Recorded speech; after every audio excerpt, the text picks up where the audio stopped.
There are moments in the history of warfare where the most dangerous weapon on the battlefield is not a rifle, a missile, or a stealth jet. It is the silence of those who have seen too much. In the hollowed halls of the United States Naval Academy, silence is often mistaken for weakness, and scars are often mistaken for flaws. We live in a world that worships the polished and the pristine, the shiny metals, the pressed uniforms, and the loud, booming voices of those who have yet to bleed for their country. But true power does not roar. It waits. The setting was the elite training grounds of the Blackwood facility, a place where the air smells of salt, sweat, and ambition. Among the new intake of recruits was a group of young men who believed they were made of iron. Leading them was Cadet Marcus Thorne, a man born of military royalty, whose boots were always polished and whose ego was even brighter. He was fast, he was strong, and he was undeniably arrogant. To Thorne, the military was a game of aesthetics and dominance. And then there was Elena. Elena was assigned to the Tactical Strategy Unit, but she moved through the base like a shadow. She was older than the other recruits, her eyes carrying a weight that seemed to defy the laws of gravity. She never participated in the locker room banter. She never bragged about her scores on the range.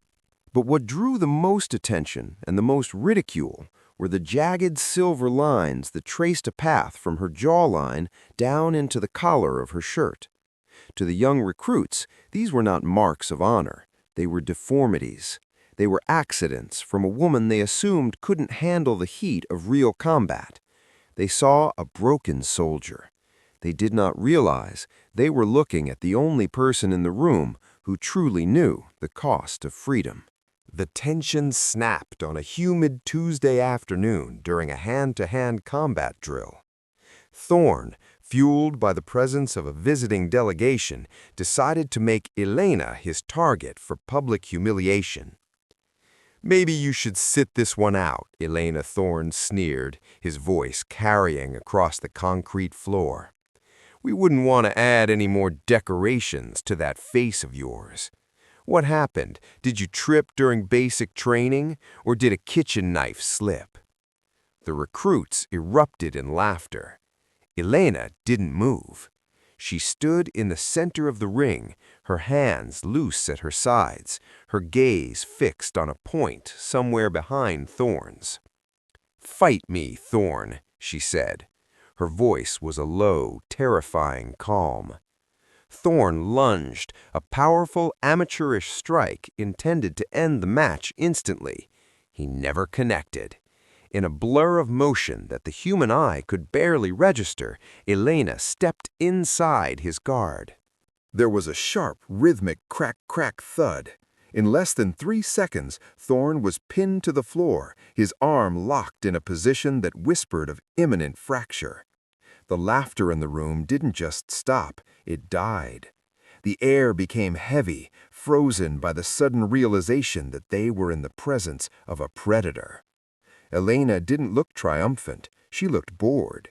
She released him and stood up, the silver scars on her neck pulsing with the rhythm of a heart that refused to accelerate.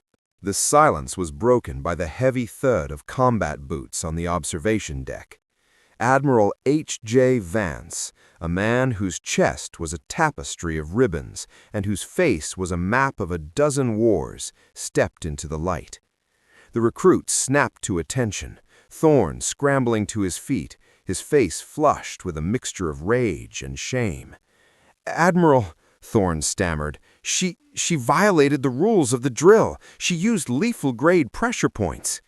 Admiral Vance didn't even look at Thorne.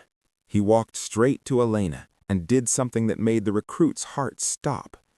He removed his cover and bowed his head in a deep, silent salute. "At ease, Commander," Vance said, his voice echoing with a reverence that felt like a physical weight. He turned to the room, his eyes turning into shards of ice as they landed on Thorne. "You mock her scars, Cadet? You think those are the marks of a clumsy trainee? Let me tell you about Operation Ghost.